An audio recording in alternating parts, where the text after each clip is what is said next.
Je vais vous lire le psaume 129 du chant des montées.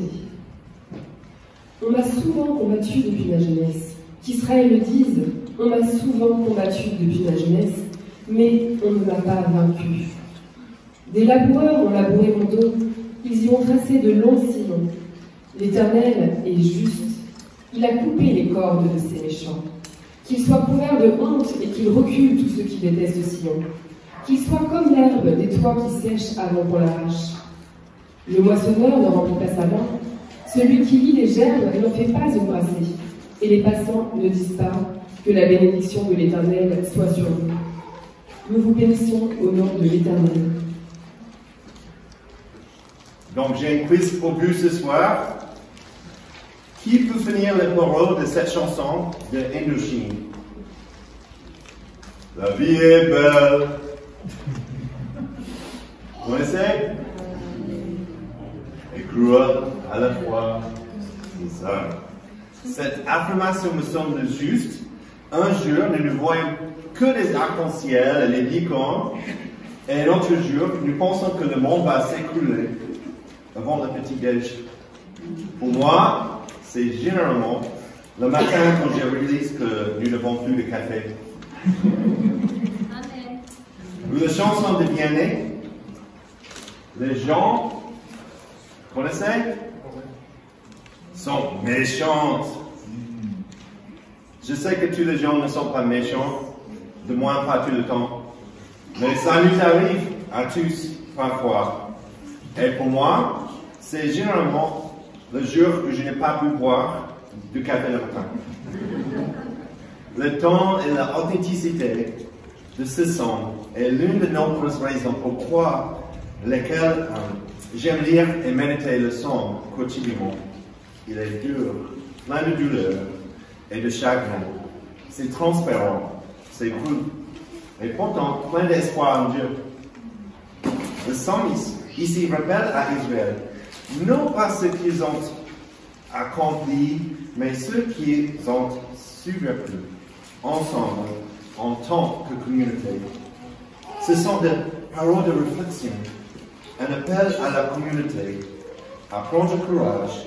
On se rappelle du passé pour faire face aux défis et aux ennemis d'aujourd'hui et avec reconnaissance, car c'est enraciné dans la foi qu'ils pourront persévérer. Donc on a commencé beaucoup de devoirs avec les enfants. Donc ce soir, on va faire le calcul de la persévérance. C'est-à-dire le calcul est égal au problème, verset 1 jusqu'à 3, plus la perspective, plus la prière, plus la provision. Et ça, c'est le calcul de la persévérance. Verset 1 jusqu'à 3.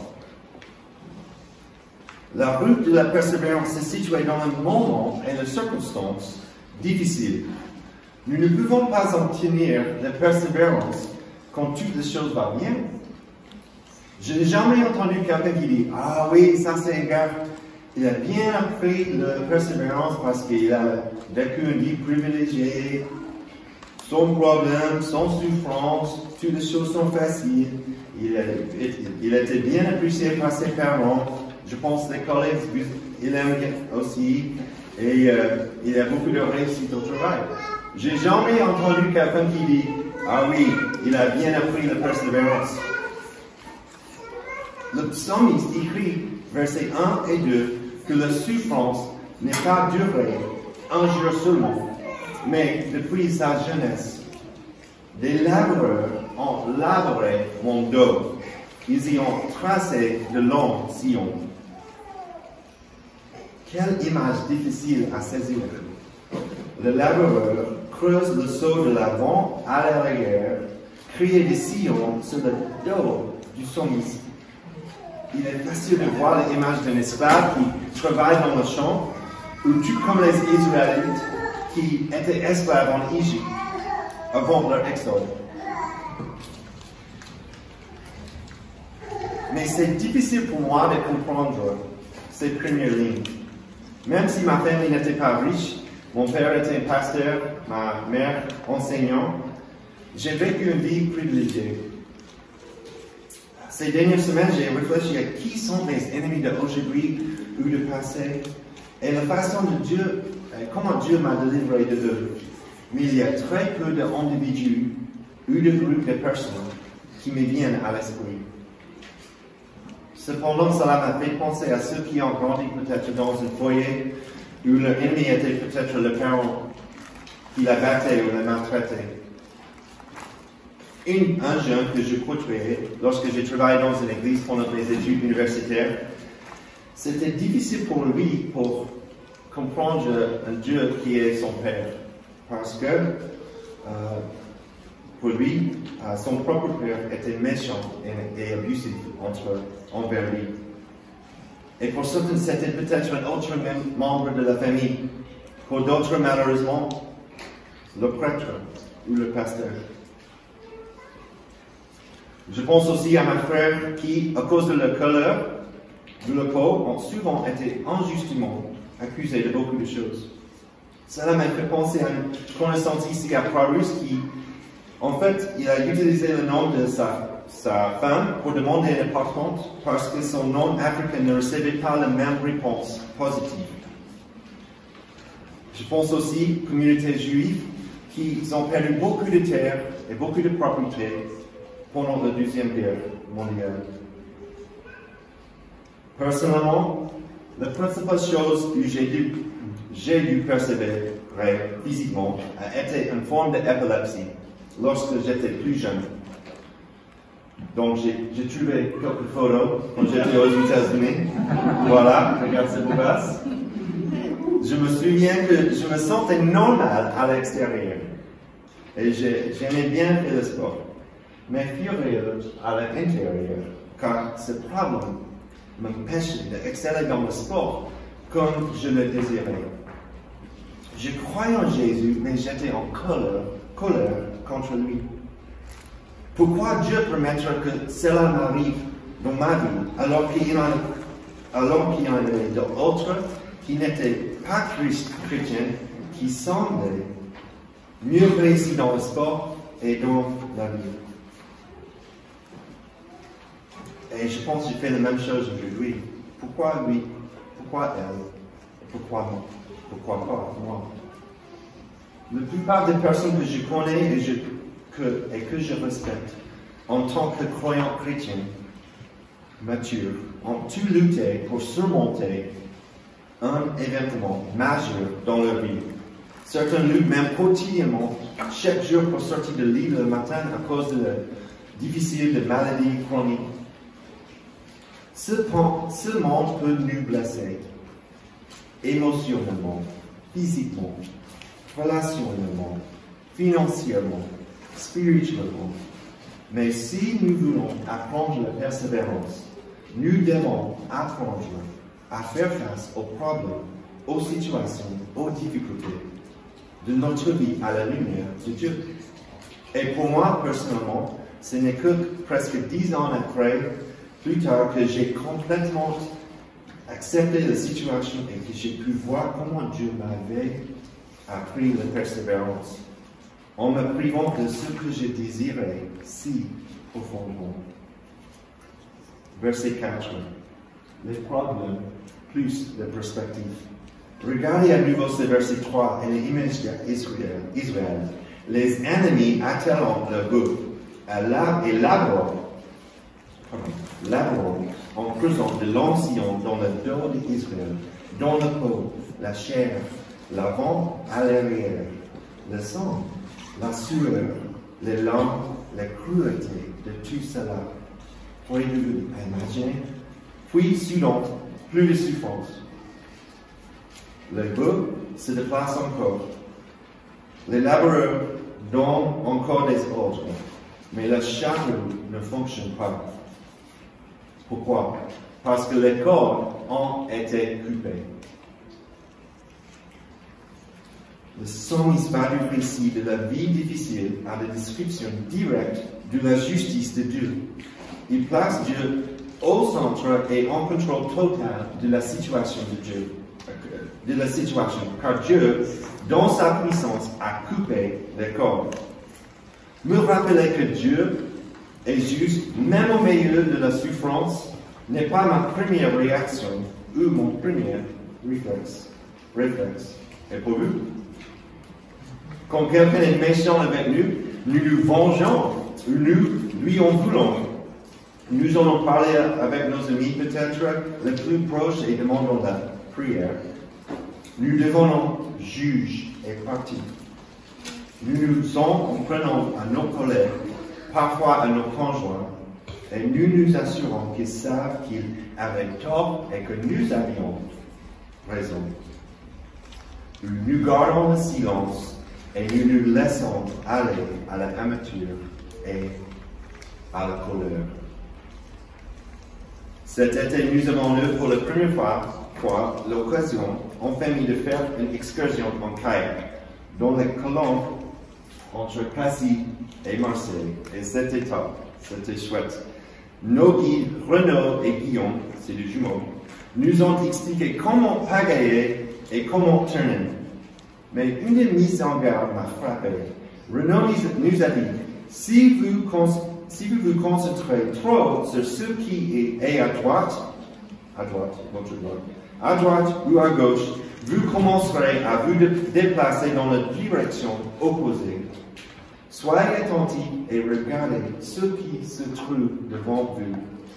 Et sinon, vous allez dévier de votre route.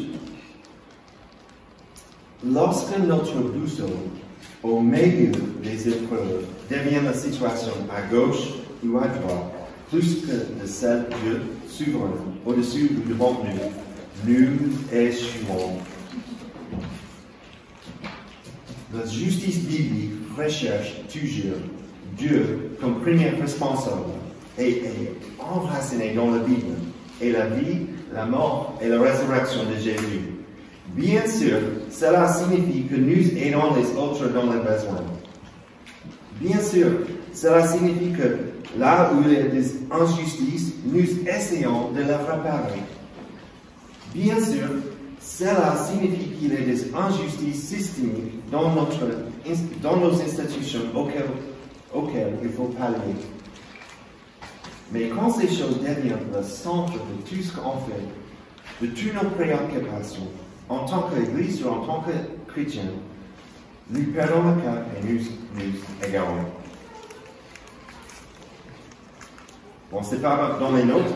Je ne suis pas sûr qu'est-ce qu'on va faire, qu'est-ce que c'est le prochain pas pour notre Église.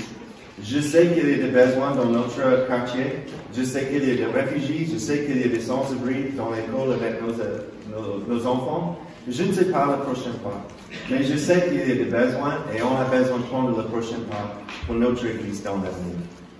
Et c'est mon désir qu'on voudrait voir des gens qui pensent que wow, ça c'est une Église qui a vraiment de hospitalité et sont vraiment donnent beaucoup de choses aux autres. Mais aussi, j'espère, je voudrais voir aussi qu'on va prêcher l'évangile. On va garder la tension entre les deux. On va faire des choses bonnes, des biens, des bonnes œuvres, mais aussi on voudrait continuer de prêcher l'évangile. Donc si vous avez des idées, envoyez-moi un email, un texto. Je suis là, je vous écoute. Mais ça c'est le prochain pas pour nous. Et on voudrait garder cette tension. Frères et sœurs, je n'estime pas en être moi-même déjà emparé, mais je fais une chose, oubliant ce qui est derrière et me portant vers ce qui est devant.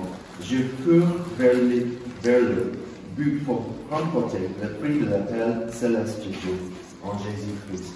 Philippiens 3, versets 13 à 14. Les problèmes, plus la perspective, plus la prière. Versets 5 jusqu'à 8. Il dit, qu'il soit couvert de honte et qu'il recoule tout ce qui déteste Sion, qu'il soit comme les herbes des toits qui sèchent avant que l'on arrache. Le moissonneur, l'enfant qui passe sa main, celui qui les gère n'en fait pas. Embrassez et les passants ne disent pas que la bénédiction de l'Éternel soit sur vous. Nous vous bénissons au nom de l'Éternel.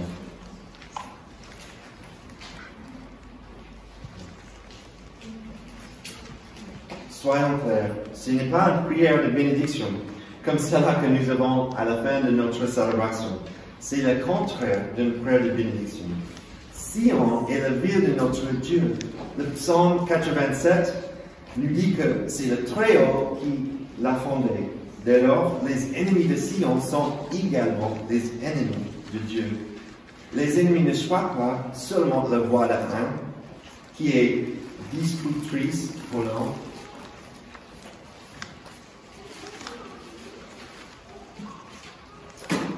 mais se dresse contre Dieu. Il est donc tout à fait approprié que les ennemis se flétrissent. Verset 6. Pour garder cette métaphore des champs.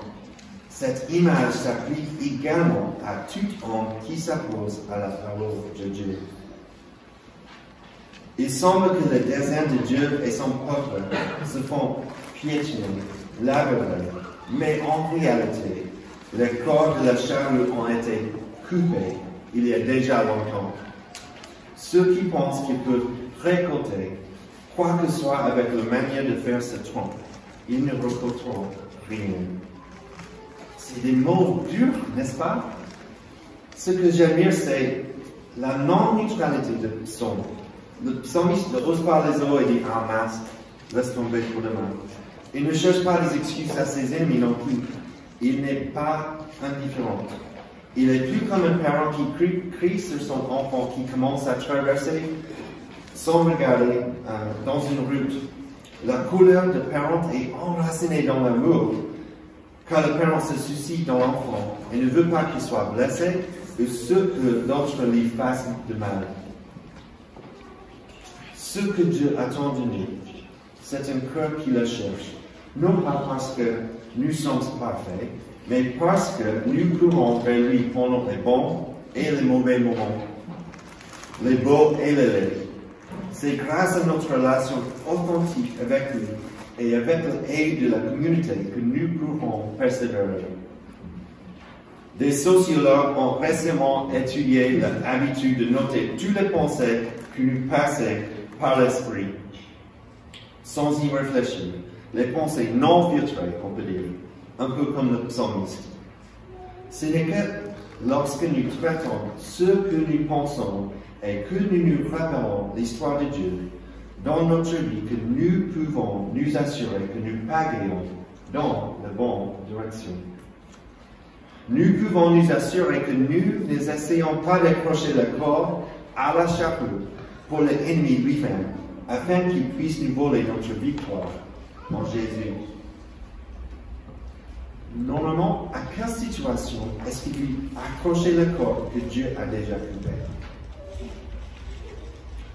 Portez vos pensées négatives, vos blessures, vos douleurs au Seigneur, peu importe qu'elles sont, il est prêt à les entendre. De longues prières, des courtes prières, peu importe, mais parlez, lui. Le dernier point, la provision.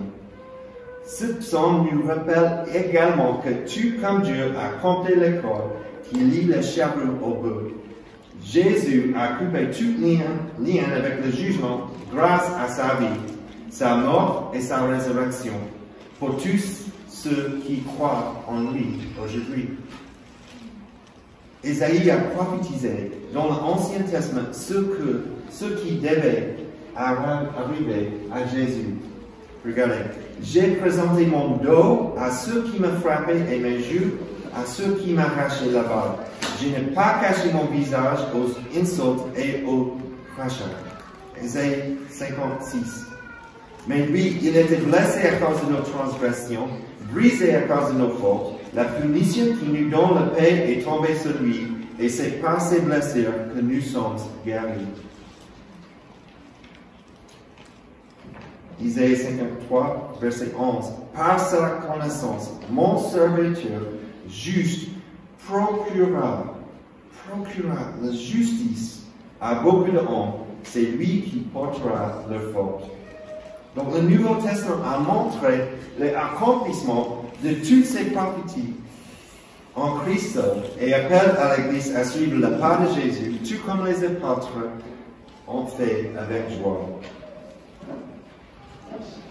La formation des disciples chrétiens et la persévérance est un processus qui consiste à accorder plus d'attention à la justice de Dieu et moins d'attention à la nôtre.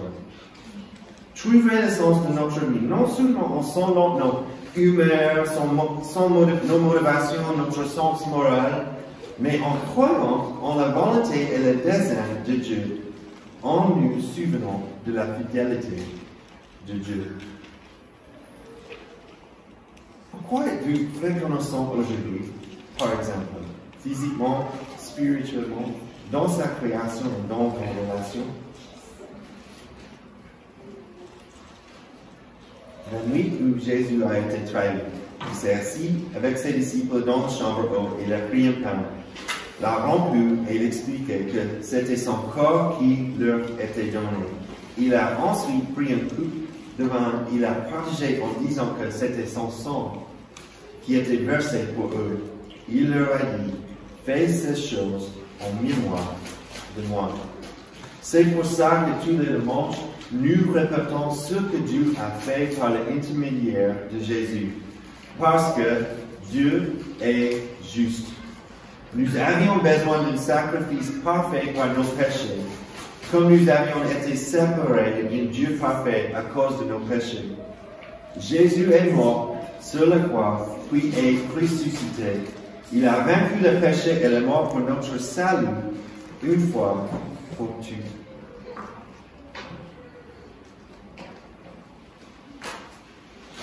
En Pierre, chapitre 1, verset 17 jusqu'à 21. Et si c'est comme Pierre, Père, qui vous fait appel à celui qui juge chacun, conformément à sa manière d'agir sans faire de favoritisme, conduisez-vous avec une crainte respectueuse pendant le temps de votre séjour sur la terre.